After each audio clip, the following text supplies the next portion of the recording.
accusations. She said Meghan was selfish, somebody who wasn't suitable to be a royal, and a shallow social climber. Bust-ups. And every family keeps quiet about where their skeletons are. This family hasn't. They've brought their skeletons out and they've dragged them through the streets. And an increasingly bitter feud. She owes this family respect. Just because she's suddenly a duchess doesn't mean that all of that is eroded and isn't important anymore. After the dream romance, the nightmare fallout.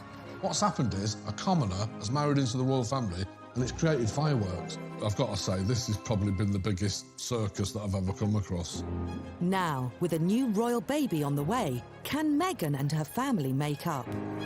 The baby has a grandfather who he or she is in danger of never meeting, and if there's any chance of reconciliation there, I think all parties should be trying to grasp it. Hi, Mr. Thomas. Will Harry finally get to meet his father-in-law? For them not to have met each other seems quite absurd. And after all the rows, insults and embarrassments, can the Windsors ever be friends with the Markles? At the time, I know that they were kind of tearing their hair out. What on earth do we do with this family?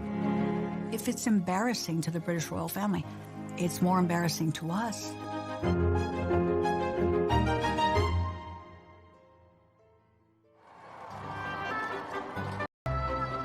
May 19th, 2018, and the world's media descend on Windsor for the UK's biggest social event of the year.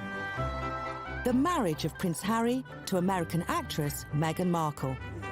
It attracted VIPs from around the world, A-list celebrities, and generations of royals from the Queen downwards. But among the 600 guests in the chapel, just one member of Meghan's family was present, her mother. You know, once you've gotten over the shock of seeing Oprah and the Clooneys and the Beckhams and all the star-studded guests, you then realise that actually it was pretty extraordinary that there was one solitary figure in that front pew, and that was Doria. My heart just swelled for her. I just thought, what an incredible woman you are. But I also felt very, very sad for her, and I thought it was just extraordinary that there was no other family member there. I found it just, unfathomable. Meghan herself arrived alone. She must have been nervous inside. I mean, we're all nervous, but what was incredible was how she managed to cover up those nerves, how she managed to conduct herself, hold herself. She managed to smile. She managed to look quite coy and bride-like, but I think we realised the image she was putting forward. And then halfway down, he was met by the Prince of Wales. And it was a very kind and touching gesture. It was very theatrical doing it that way. I don't think Charles filled in any sense in the emotional support. I think it was more of a practical walking up the aisle. Someone had to walk her up the aisle. He was doing something, stepping into a situation where it should have been her father. Thomas Markle blamed his absence from his daughter's wedding on serious heart problems. He's since recovered, but their relationship has not. I think as far as Meghan is concerned, it was unforgivable that her father wasn't at her wedding day. And I think that's probably why the relationship is as unhinged as it is now, because it really did drive a wedge. There's clearly a very, very deep rift there. This relationship is a bad one at the moment and obviously needs to be patched up. How's she feeling? This is a man who's ground down with hurt and who doesn't really know where to turn. All I can say is that I'm here, she knows it, and I've reached out to her, and I need her to reach back to me. It's a gaping wound in the marriage of Meghan and Harry, and it's a wound that I believe they should try and heal at some point in the very near future. I love her very much.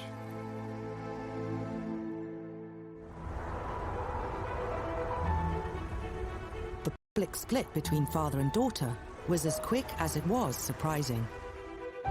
Ever since achieving fame, Meghan had gone out of her way to praise her upbringing in Los Angeles. You know, at the end of the day, I'm really just proud of who I am and where I come from.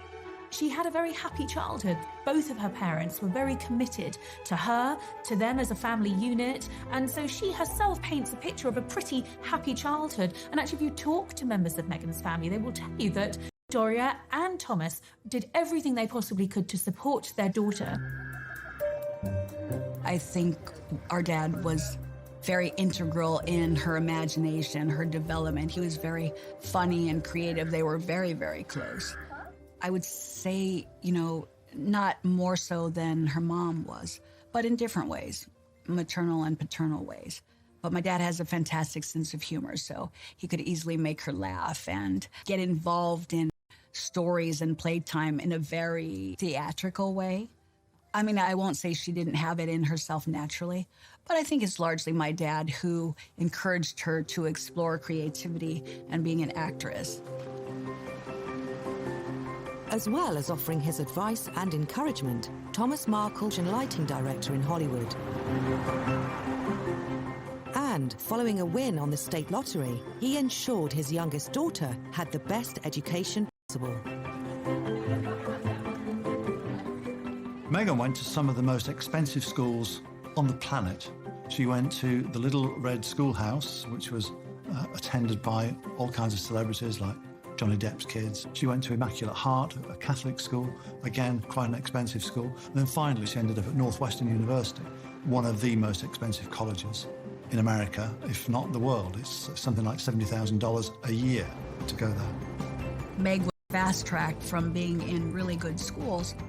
My dad was happy to be able to give her that in her life, to give her that advantage, and so proud of it. And I felt that that was special of him, and he never wanted anything back. He just wanted to see her blossom. After graduating from college, Meghan began a new role as a struggling Hollywood actress. For almost a decade, she auditioned for bit parts in movies, ads, and game shows, until getting her big break in the TV legal drama Suits. Her mother and father had backed her throughout it all. Let's not forget that Meghan, for 10 years of her budding career as an actress, was something of a failure. And you know, she was kind of at 30, over the hill, just about, in Hollywood terms, when she got this gig in Suits. But the fact that she kept on going on, the fact that she went to all these rehearsals and auditions, and without the prospect of work, showed, you know, that kind of determination that her father had imbued in her, and that has propelled her to where she is today. By 2016, Meghan was an international star, with a TV series screened around the world, an army of fans, hundreds of thousands of followers on social media accounts, and her own successful lifestyle website. In June that year, to celebrate Father's Day, she posted a touching tribute to her dad on social media. In it, she thanked him for everything he had done for her. But 2.5 years on, such messages are a thing of the past. Coming up, how her acceptance into the Windsors sparked a war with the Markles. Prince Harry revealed that it had been a wonderful Christmas and that it had been a chance for Meghan to be with a big family. It's the family that I suppose she's never had.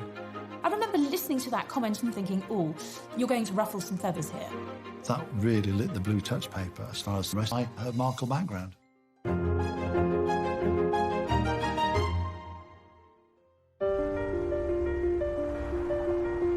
Los Angeles. When Meghan was born here in 1981, she was Tom and Doria Markle's only child. But there were others around too. Thomas Markle. He had 2 children from his previous marriage, Thomas Jr. And Yvonne, who later became known as Samantha. They lived with their mother to start with after they got divorced, and he'd moved to California. And later on, they went to live with him. And then, of course, when he got married to Doria, they became Meghan's half-brother and half-sister. And at first, they all seemed to get on very well, and they mixed very well and got on well with the neighbours. And he had all sorts of parties at home where friends would come round, and they all mixed extremely well. We were a pretty normal family. Meg was born at the hospital and brought home to our house. We did teach her how to walk. We did carry her around on our shoulders, watch her throw peas all over the kitchen and get blueberries everywhere and, you know, all of the things that babies do, and watched her grow. Although all 3 Markle children got along, there was one significant barrier. When Meghan was born, Tom Jr. was 15 and her sister Samantha 17. We were as close as we could be for our ages. But were we pals? Did we hang out? No, because I wanted her to have her friends and peer-specific interactions for her development. It wouldn't have been appropriate for the older sister to be hanging out. Her friends would have looked at her and said, could you lose the big sister? Can we just have girl time? So it was as natural as it could be, age appropriately. By the time Meghan reached adulthood, she, Samantha, Tom Jr. were living separate lives, talking to each other only occasionally, if at all. In her 40s, Samantha was diagnosed with multiple sclerosis and, following a career in broadcasting, became a mature student. The completion of her degree provided the opportunity for a reunion, a touching moment captured in this rare photo of the sisters together. The last time Meghan saw Samantha was at Samantha's graduation when she went to university. That was in 2008, so that's 10 years ago. They had sporadic telephone conversation. Tom Jr. went his own way, and by and large, the family just broke up. The Markles may have stopped functioning as a family unit, but their memories of happy, earlier days with Meghan remain strong. In 2011, they saw her achieve the acting fame she'd always craved. In 2016, they heard rumors she was dating Prince Harry. And in 2017, they watched as the two announced their engagement. It was just an amazing surprise. It was so sweet. I wasn't surprised. I thought, Meg's beautiful, she's young, she could date any musician, any actor. She wants anybody. In fact, I could barely let you finish proposing. I was like, can I say yes now? She didn't even let me finish. She said, can I say yes, can I say yes now? And then there was hugs and I had the ring in my finger and I was like, can I give you the ring? And she goes, oh yes, the ring. So to me, it's like, let's see where it goes, and good for her. If he's a good person, if he loves her, if this is right, let's see where it goes. At the end of that year, Meghan spent her first Christmas at Sandringham as a guest of the Queen. Days later, Harry went on national radio. Prince Harry revealed that it had been a wonderful Christmas and that it had been a chance for Meghan to be with a big family. Were there family traditions you had to explain to her? Oh, plenty. I think that's probably, I think we've got one of the biggest families that I know of, and every family is complex as well. So, no, look, she's done an absolutely amazing job, just getting in there, and it's the family that I suppose she's never had. The family that she'd never had. Now, I remember listening to that comment and thinking, oh, you're going to ruffle some feathers here. Well, that really lit the blue touch paper as far as Samantha, Tom and the rest of them were concerned, because they felt that she had a family. She was trying to ghost the Markles of her life, and they felt real resentment that here was this woman trying to deny her Markle background. The first thing I thought was, I don't think Harry's been given the full story. Something's not right. Although we weren't the classic large family together on schedule, on ceremony at every holiday, we were family. That's all we could think. And then the question was why? Like, why would you be embarrassed about your family? Why would you need to, set the stage differently? I was starting to feel like, she's not reaching out to family. But could this have been prompted by Samantha herself? Shortly after the engagement announcement, she had made a string of disparaging comments to the media about Meghan.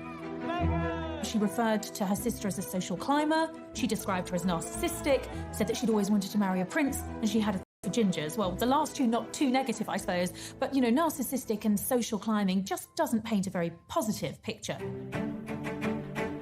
Neither did her comments about the rumoured $75,000 cost of the dress Meghan wore in her engagement photo shoot.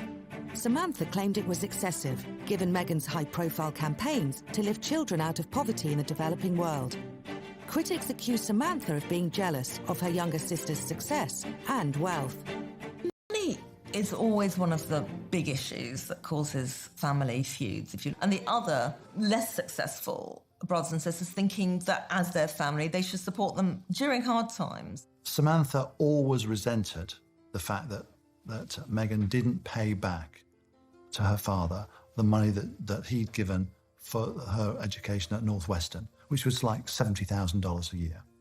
And that, remember, he's been bankrupt, Doria's been bankrupt, Tom Jr.'s been bankrupt, Samantha's been bankrupt. So the finances were always an issue inside the Markle family. Nobody ever asked her for financial support. As a principal, you would think, yes, your father's getting older, your sister's in a wheelchair. You could have offered. We wouldn't ask. But I know if someone wanted something from me, I would give the shirt off my back. So maybe I assumed too much, thinking she would have the same sort of graciousness. But at that point, it wasn't even about us. Here she is on the stage, holding hands with children in countries where people are incredibly poverty-stricken and who don't have clean water. And to spend so much on a dress just felt like gross overindulgence.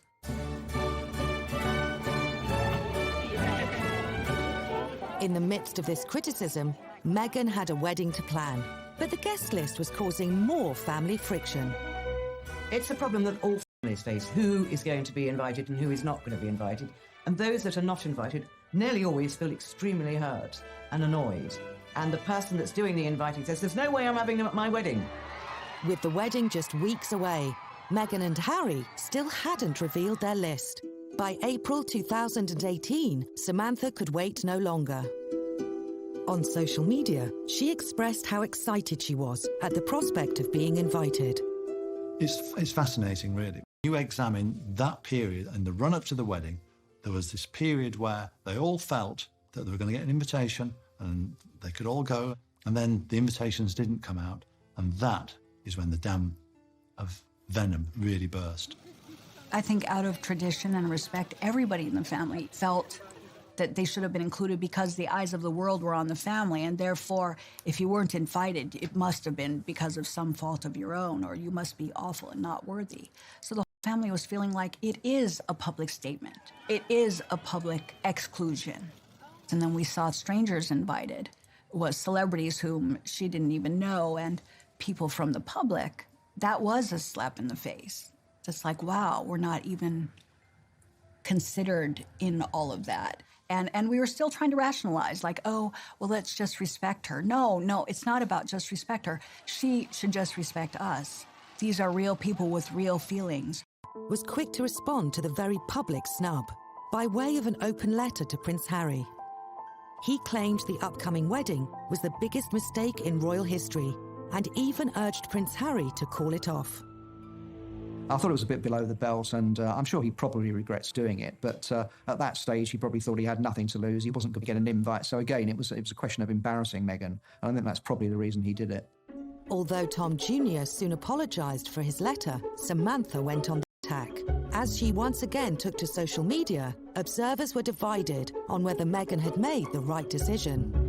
I don't think Samantha Markle could seriously have expected an invite to the wedding after what she'd done with her tweets. And clearly, Meghan made a decision fairly early on not to invite her. And if she's not inviting her, it was very difficult then to invite her half-brother. So I think it was a non-starter.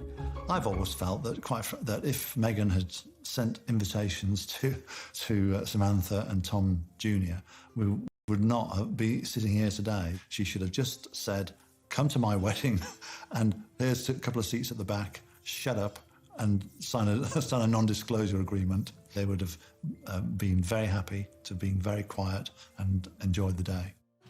Connor, do you wish to commentate about the fact that they're saying that... One family member who was supposed to be there was Meghan's father. After a successful TV career, Thomas Markle was living in quiet retirement in Mexico. His daughter's wedding was less than a month away. But, to the surprise of many, she still hadn't introduced him to her future husband. He's talked to my dad a few times, hasn't been able to meet him just yet. They announced their engagement in November. They didn't get married until May, so there was plenty of time for the two of them who'd busied their diaries, going around the country in the UK and doing a mini tour, which is brilliant, to go and meet the people of Great Britain. Fantastic. But also go and meet your father-in-law. Hi, Mr. Thomas. How are you? According to friends of Meghan, she did offer her father support, but he refused it. Now the media interest was growing, along with the pressure. No one from the palace had told him what to do, or even told him what to expect. He was then stalked by the paparazzi, and there were some very unflattering photographs of him in the media, looking very overweight and very untidy, carrying cartons of beer, and just looking shambolic. And he was very hurt by this. I mean, every time he opened his door, there were camera crews there, and he didn't really know what to do. But then, photos of a smarter, better groomed Thomas Markle appeared in the press. They showed him apparently being measured up for a new suit, searching for news about the wedding on the internet, and reading a book about famous British landmarks. I'm just having a look at... Photographer for more than 20 years. It's just so obvious that all these pictures are set up. Nobody reads a book like that. And the book is beautifully positioned at a 90-degree angle so you can crystal clear see what it says, author's name, the whole lot. This is Mr. Markle in an internet cafe looking at Harry and his daughter on the internet. This computer is facing at an angle that way, but it's strategically turned this way because the photographer wants to get what's on the screen. And also, which is even more ridiculous on this, the photographer is actually in the internet cafe. This is Meghan Markle's dad being fitted for a tuxedo for Harry and Meghan's wedding, allegedly. If this picture wasn't set up, the photographer was very, very lucky, because that's the sort of picture that you would get when you go to a model and say, stand there for me and I'll take a picture. Full frontal, full direction, looking straight at the cameraman. It's just a comedy of errors, this setup of pictures. It soon emerged that the photos were staged. Thomas Markle had been working in league with a photo agency, which then reportedly sold them around the world for a six-figure sum. I mean, it was hugely embarrassing for everyone involved. The whole episode would have infuriated Prince Harry. He probably was sympathetic to Thomas, you know, on reflection. But for his father-in-law to be engaging with the paparazzo who he blamed for the death of his mother, who Harry detests, it was just the worst thing that Thomas Markle could have done. And, you know, the couple called Thomas afterwards. According to Thomas, he hung the phone up on Prince Harry because Prince Harry berated him and said if he hadn't spoken to the press, none of this would have happened. I think Harry said that was very stupid, wasn't it? And I think he felt a complete idiot, and he felt a fool, and he felt humiliated. And that was sort of the beginning of the end. Meghan's sister, Samantha, has since admitted organising the photo shoot. She says Thomas Markle received $1,500 for his cooperation and claims she wasn't motivated by money, but by a wish to improve her father's dishevelled media image. I would defend it to this day. I think what the mistake was perhaps that, the British royal family, or that Meghan and Harry would not have defended my father, Meg knowing that that's not how he is. They could have come out and said, don't beat up Thomas Markle. Don't do this to him. And Meg should have defended him. And because she didn't, I was fuming. This is not right. You have so much power in the position you're in. Speak up. Don't let him be run over by a train, like stand there and do nothing. So I thought, no, I'll take control of this. I'll make sure that he's photographed properly. And if the world doesn't like it, that's not my problem. I'm not going to let them destroy my dad. 48 hours later, Thomas Markle said he wouldn't be attending the wedding. He claimed to have suffered a heart attack and was unfit to travel. The royals only found out when it appeared on the American celebrity website, TMZ. It was like a bomb dropping. That was not the way it should have been happening at all. So I think, you know, the palace lost their grasp on the narrative. Yeah, there's no doubt that the palace, Kensington Palace, completely lost control of the situation. That's the one thing they don't like. And Prince Harry is a bit of a control freak himself, and he would have hated the fact that they did lose control, and he lost control as well. As Kensington Palace called on the media to show respect and understanding to Meghan's father, the couple were once again criticised for not visiting him. I definitely think they should have gone to see him promptly. Could they have postponed the wedding? Maybe not, but I would think that after the wedding that Meghan and Harry would have gone to the hospital at a minimal and then taken him to Buckingham Palace after he recovered. But, you know, she didn't show up. Those close to Meghan have since said that she and Harry tried to bring her father to London for the wedding, even after the staged photos were published. Once she heard about the heart attack, they say she called and texted him constantly, but he failed to respond. Thomas Markle's absence meant there would be just one member of Meghan's family at St George's Chapel, Windsor, for her fairy-tale marriage to a British prince. Next, once the wedding was out of the way, how this speech reopened the family wounds. My earnings from a job on campus went directly towards my tuition. I saw that, and the first thing I thought was, oh my God, what did she just say?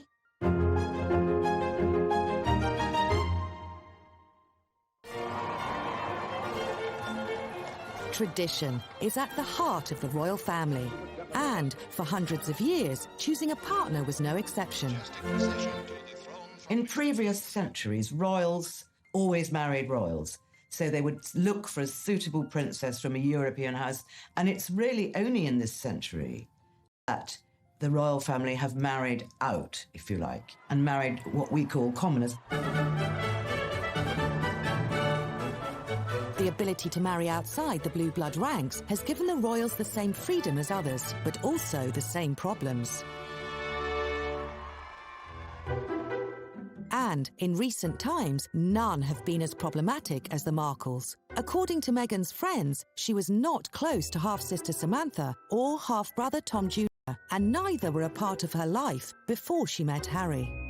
The problem for Meghan has been that the Markles aren't prepared to cut her loose the way that she has cut them loose. And unfortunately for Meghan, they show no signs of going away. Most focus social media posts and media interviews, often in exchange for money. Let's face it, we all have to survive. Money makes the world go round. So if you want to call that cashing in, that's fine. But no one in media would refuse a check for talking about the royals. Samantha now has the status of an official pest. From the word go, she's been very critical of Meghan. Meghan's half-brother Tom Jr. has also given a string of interviews, but not all his media appearances have been by choice. Tom Markle Jr., he's a bit of a lost soul, to be honest with you. He's been married before to Tracy Dooley.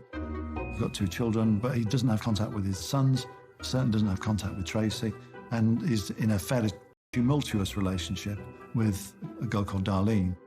Tom's problem is that he lives in Grants Pass, Oregon, which is a small town, and he goes to the local bars and drinks one beer too many. And I think he's ended up in county jail a couple of times. There have been all kinds of fights, usually when drink has been taken. It is not the behaviour that you would expect of someone who's related now to the Queen. While some family members have struggled with the media spotlight, others have tried to turn it to their advantage. They include Meghan's nephew Tyler, son of Tom Jr. He runs a marijuana farm out in America. He's cashing in on it in any way he can. My name is Tyler Dooley. Back in the States, I live on a farm. I cultivate marijuana.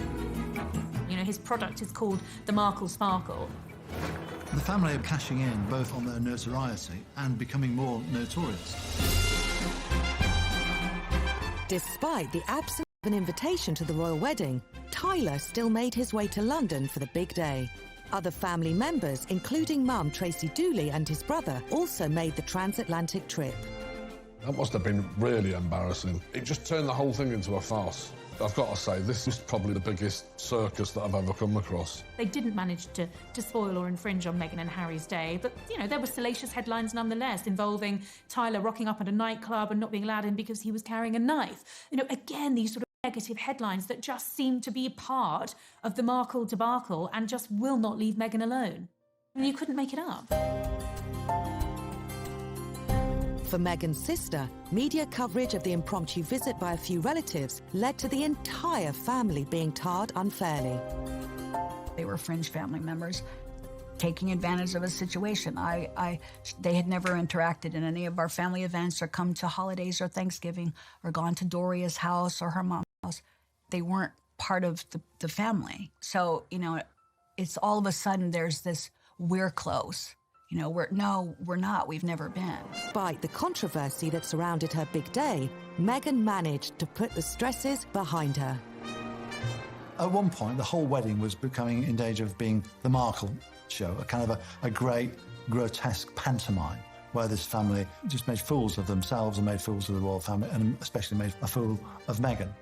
And yet, all that kind of evaporated The moment you saw Meghan make her way on her own in St George's Chapel, it was all relevant to what we'd all invested in, the union of a prince with a young woman from nowhere who was going to become a duchess.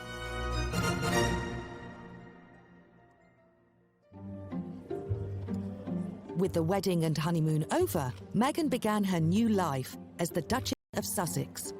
In October 2018, she and Harry made their first official trip, a 16-day tour of Australia and the South Pacific Islands. We saw them travelling the globe, intense timetable and schedule that they were sticking to, more walkabouts that were considered a triumph as far as Meghan was concerned, showing her warmth, showing her popularity, and then, of course, the baby announcement. It went through the roof, and we had Meghan Mania Mark II. For a while at least, Meghan's family troubles seemed behind her. But then, a speech to students on the island of Fiji reignited it. As a university graduate, I know the personal feeling of pride and excitement that comes with attending university. She wrote her own speeches, and one of which was on education. And she talked about how she'd got grants, she'd worked herself in order to pay the fees to go to college. It was through scholarships, financial aid programs, and work study, where my earnings from a job on campus went directly towards my tuition, that I was able to attend university. Not one mention, of course, about her father, who had also stumped up a considerable amount of cash to send her to university. And without question, it was worth every effort. I saw that, and the first thing I thought was, oh my God, what did she just say? Samantha gave Meghan it with all barrels when it came to the fact that her father was not mentioned in this speech. In a series of tweets, Samantha attacked Meghan and her speech. She said any money she earned during college would have been for parties and shoes rather than tuition. I do think that Samantha Markle has got a point, but she's just so unpleasant. I don't see why she feels she's gaining ground by being so unpleasant and telling us things that possibly are true, but we don't really need to know them. The bottom line is, because you're prestigious, you can't get away with just treating people how you want. And there's nobody can tell me through university graduation. Not a check missed, his signature on all of them. Every second of the way was because of my dad. And that she knowingly, now this is, there's no senility involved. This is not a memory lapse. This was blatant disregard and disrespect and cruelty. Unbelievable. As 2018 drew to a close, relations between Meghan and her family seemed to have hit rock bottom, but they were about to deteriorate further. Coming up, Samantha responds for the first time to the letter that's plunged the Markles into fresh crisis. Broken heart? She doesn't have a heart.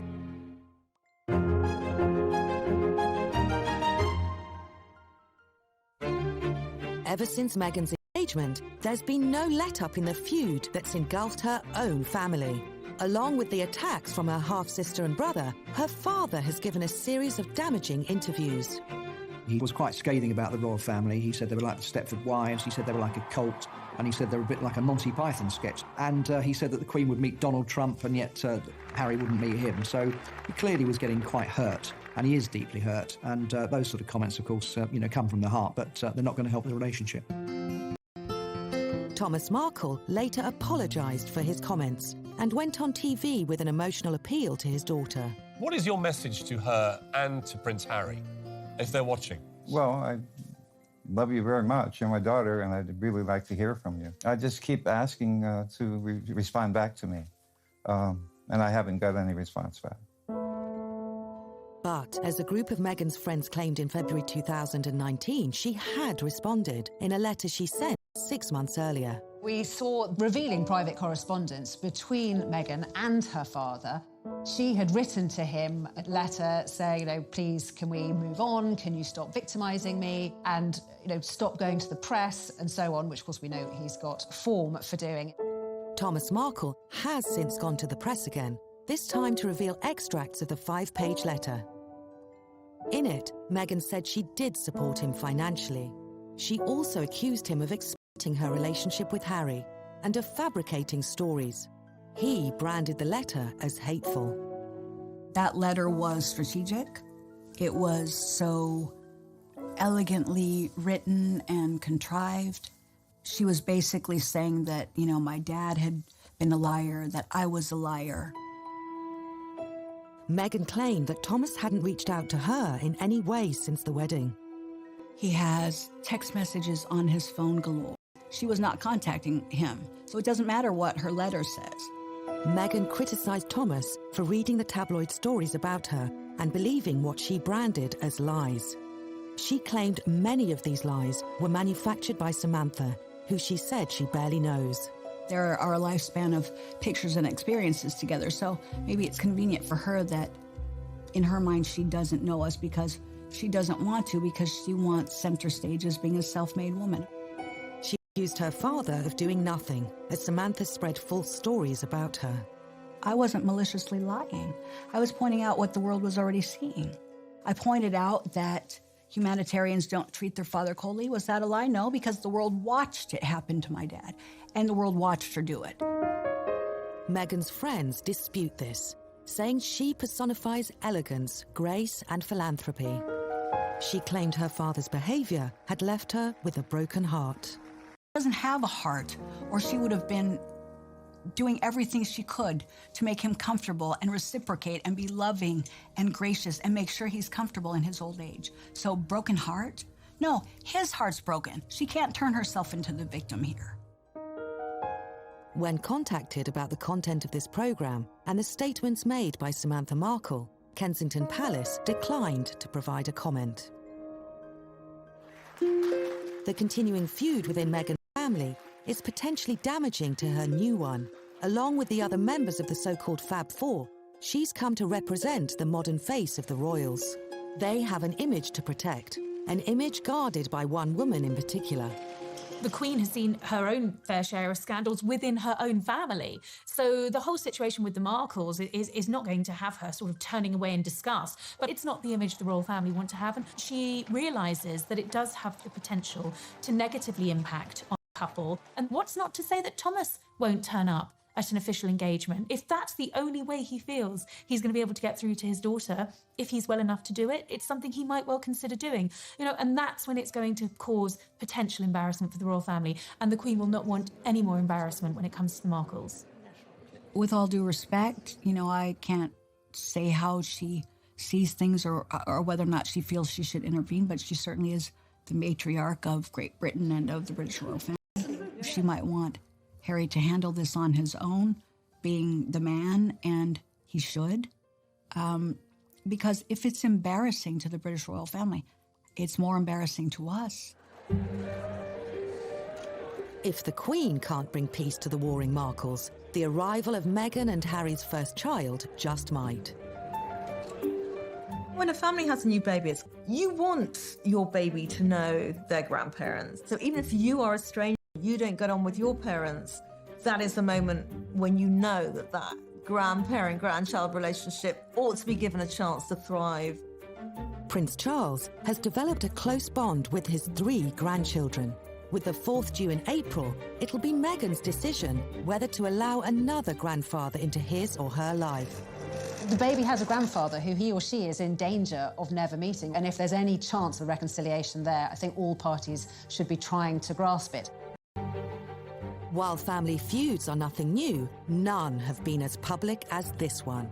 With the eyes of the world on her and her family, will Meghan ever be able to mend her relationship with her father?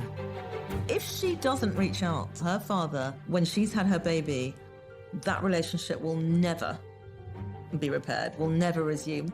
Under a sensible scenario, Meghan would have her first child, and at some point her father would come and see the baby, see Meghan, and for the first time meet Harry, and then go on his merry way back to Mexico.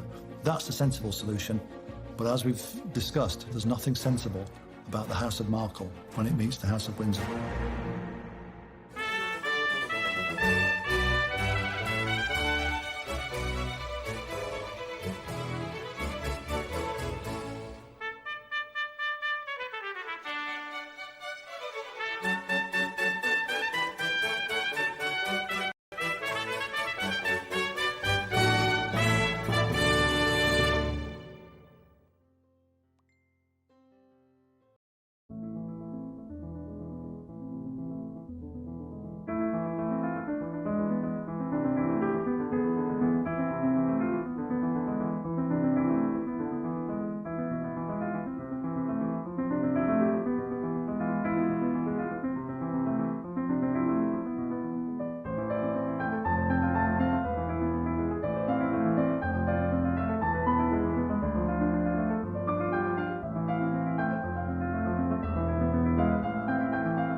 Prince of Wales. And it was a very kind and touching gesture. It was very theatrical doing it that way. I don't think Charles filled in any sense in the emotional support. I think it was more of a practical walking up the aisle. Someone had to walk her up the aisle. He was doing something, stepping into a situation where it should have been her father.